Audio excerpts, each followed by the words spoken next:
గ్రహాల్లో మిత్రత్వం శత్రుత్వం ఉంది జ్యోతిష్ శాస్త్ర ప్రకారం. సూర్యుడు ఉన్నాడు అనుకోండి, సూర్యుడు 1వ నంబర్ని పరిపాలిస్తాడు. సూర్యుడికి శత్రువు శని. శని యొక్క నంబర్ 8. సో 1, 10, 19, 28 తారీఖుల్లో పుట్టిన వ్యక్తులు ఉన్నారనుకోండి, వాళ్ళు ఏదైనా పనిని శనివారం కానీ 8, 17, 26 ఈ డేట్లో ఏదైనా వాళ్ళు ఇనిషియేట్ చేశారనుకోండి, ఇక ఆ పనిలో వాళ్ళకి చాలా ప్రాబ్లమ్స్ ఎదురవుతాయి. ఓహో. సో ఏ రోజున మీరు మొదలు పెడుతున్నారు అనేదాన్ని ఇంపార్టెంట్ అనమాట.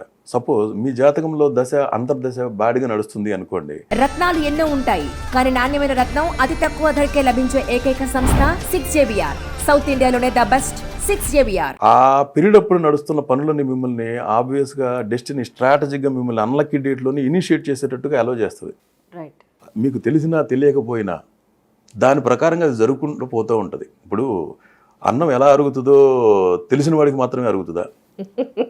ఎవరు తిన్నా అరుగుతుంది. దాని పని అది చేసుకుంటూ పోతుంది. అవును, అంతే కదా. అట్లాగే గ్రహాలు కూడా. ఇప్పుడు గ్రహాలు ఆకాశంలో ఫిక్స్డ్ స్పీడ్తో తిరుగుతున్నాయి. ఒక్కొక్క దానికి ఒక్కొక్క డిఫరెంట్ స్పీడ్ ఉంది. ఫిక్స్డ్ స్పీడ్తో తిరుగుతూ ఉన్నాయి. అవి మన బాడీలో ఉన్న ఎలిమెంట్స్ని డైరెక్ట్గా కనెక్టెడ్ ఉన్నాయి. అంటే ఇప్పుడు మన body made up of elements, hydrogen, carbon, oxygen, ఇలా వీటితో తయారైంది. ఇవన్నీ డైరెక్ట్గా ఆ గ్రహాలతో అనుసంధానం చేయబడి ఉన్నాయి. మన బాడీలో జరిగే ఫిజియాలజీ, ఎంజైమ్ ఫంక్షన్లు ఎలా ఉంటుంది, హార్మోన్లు ఎప్పుడు ఎంత రిలీజ్ కావాలి, ఇవన్నీ డైరెక్ట్గా కనెక్టెడ్ విత్ ప్లానెటరీ మూమెంట్స్. ఇప్పుడు చంద్రుడు మనసు కారకుడు అని చెప్పారు. చంద్రుడు భూమి మీద ఉన్న వాటర్ని అట్రాక్ట్ చేస్తూ ఉంటాడు. అంటే చంద్రుడి యొక్క ఇన్ఫ్లుయెన్స్ భూమి మీద ఉన్న వాటర్ మీద ఉంటుంది. అది సముద్రంలో ఉన్న వాటర్ అంత క్వాంటిటీలో ఉంది కాబట్టి మనకు అక్కడ తెలుస్తుంది. ఇన్ఫ్యాక్ట్ అది ఒక చిన్న వాటర్ డ్రాప్ మీద కూడా దాని ప్రభావం ఉంటుంది. అది మనకు కంటికి కనిపించదు. కానీ ఇప్పుడు మన మెదడు 90% వాటరే ఉంటుంది. సో ఆ చంద్రుడి యొక్క మూమెంట్ను బట్టి మనకు కలిగే ఆలోచనలు ఎవ్రీథింగ్ అది రూల్ చేస్తూ ఉంటుంది. మీకు ఈ టైంకి ఎలాగా ఏం ఆలోచించాలి, ఎవ్రీథింగ్ అదే డిసైడ్ చేస్తుంటుంది. మీకు ఎప్పుడు దప్పి కనిపించాలి, ఎంత వాటర్ తాగుతారు మీరు, అది కూడా గ్రహాలే రూల్ చేస్తాయి. ఎవ్రీథింగ్ మీ ఫిజియాలజీ, మీ బాడీలో జరిగే రియాక్షన్స్, ఎంజైమ్స్, ఫంక్షన్స్, ఎవ్రీథింగ్ డైరెక్ట్గా ప్లానెట్స్తో కనెక్టెడ్ ఉంటాయి. ఇప్పుడు మీ బాడీలో ఉండే డి విటమిన్ని సూర్యుడు రూల్ చేస్తుంటాడు. మీ బాడీలో ఉండే వాటర్ని చంద్రుడు రూల్ చేస్తుంటాడు. ఓకే. ఎలాగా గ్రహణాలు వచ్చినప్పుడు, సూర్యగ్రహణం, చంద్రగ్రహణం వచ్చినప్పుడు ఏమీ కాదు, మనం తినచ్చు, తిరగచ్చు, అన్నీ చూడొచ్చు అని యాక్టివిస్టులు చెప్తూ ఉంటారు. జనరల్గా మన సాంప్రదాయం ఏంటంటే కడుపుతోటి ఉన్న వాళ్ళు గ్రహణం ఉన్నప్పుడు అడుగు బయట పెట్టకండి, పర్టికులర్గా ఇది చేయకండి, ఇలా తినకండి, ఇలా ఉండకండి అని చెప్తారు. ఇది ఒక ఇదైతే గ్రహణం మొరి అని ఒక 20 ఏళ్ల క్రితం చాలా ఎక్కువగా కనిపించేది. ఈ మధ్యకాలంలో చాలా వరకు తగ్గిందనే చెప్పాలి కంపారిటివ్లీ. అంటే లేదని పూర్తిగా రూల్ అవుట్ అయిపోయిందని నేను చెప్పట్లేదు, బట్ కంపారిటివ్లీ చాలా తగ్గింది. గ్రహణం మొరి అనేది పర్టికులర్గా ఈ గ్రహణం ఉన్నప్పుడు ఆ ప్రెగ్నెంట్ లేడీ కొన్ని ఇష్యూస్ చేయడం వల్ల మాత్రమే వస్తాయి అనేది కొంతమంది చెప్తుంటారు. సో ఈ గ్రహణాలకు సంబంధించి మీరేమి, అందులో ఉండే నిజమేంటి, గ్రహణం మొరికి సంబంధించిన నిజమేంటి అంటే ఏం చెప్తారు సార్? నాకు దాని పట్ల అసలు అవగాహన లేదండి. ఓకే. దాని మీద నేను ఎప్పుడు వర్క్ చేయలేదు. నాకు దాని గురించి కూడా వర్క్ చేయలేదు. లేదు. నాకు అంటే నా పర్సనల్ ఫీలింగ్ ఏంటి అంటే, అవి గ్రహాలు ఒక ఫిక్స్డ్ స్పీడ్లో తిరుగుతున్నప్పుడు డిఫరెంట్ కాంబినేషన్స్ ఏర్పడతాయి. భూమికి సూర్యుడికి మధ్యలో చంద్రుడు వచ్చినప్పుడు సూర్యగ్రహణం ఏర్పడుతుంది.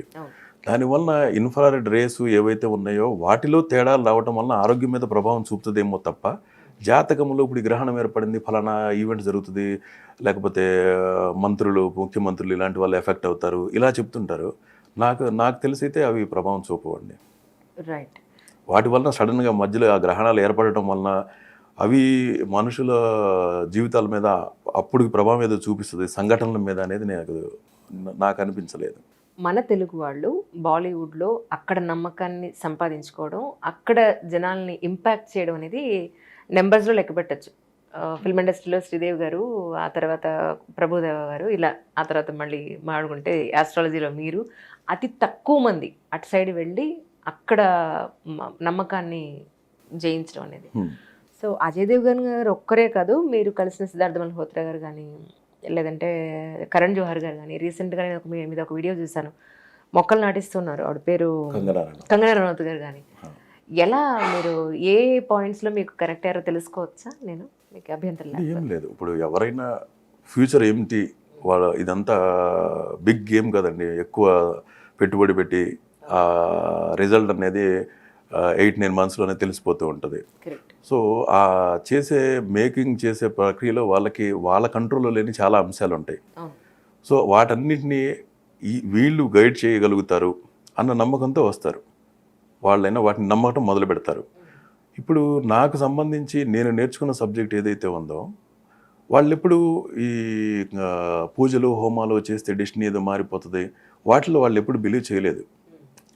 నేను కూడా ఎప్పుడు వాళ్ళకి చెప్పేది ఏంటంటే, వాళ్ళ పాస్ట్ని ఫస్ట్ మ్యాచ్ చేసుకున్న తర్వాత వాళ్ళ గ్రహాల కాంబినేషన్ నడుస్తున్న దశల మీద నాకు కమాండ్ ఉంది, పాస్ట్ నాకు మ్యాచ్ అయింది అనుకుంటున్నప్పుడు, ఇప్పుడు వాళ్ళ ఫ్యూచర్లో, ఇప్పుడు నియర్ టు ఫ్యూచర్లో ఉన్న గుడ్ పీరియడ్స్ ఎప్పుడు ఉన్నాయి, బ్యాడ్ పీరియడ్స్ ఎప్పుడు ఉన్నాయి. గుడ్ పీరియడ్ నడుస్తున్నప్పుడు ప్రజల యొక్క మనస్థితి ఎలా ఉంటుందంటే, వాళ్ళకి సహకరించే విధంగా ఉంటుంది. మాస్ హిప్నాటిజం లాగా వాళ్ళు సహకరిస్తారు. వాళ్ళు బ్యాడ్ టైమ్స్ నడుస్తుంది అనుకోండి, పీపుల్ యాక్సెప్టెన్స్ ఉండదు. సో ఆ గుడ్ టైమ్స్ ఎక్కడున్నాయి, బ్యాడ్ టైమ్స్ ఎక్కడున్నాయి, వాటిని ఐడెంటిఫై చేసి వాళ్ళ రిలీజింగ్కి ఆ పీరియడ్ నేను సజెస్ట్ చేస్తూ ఉంటాను.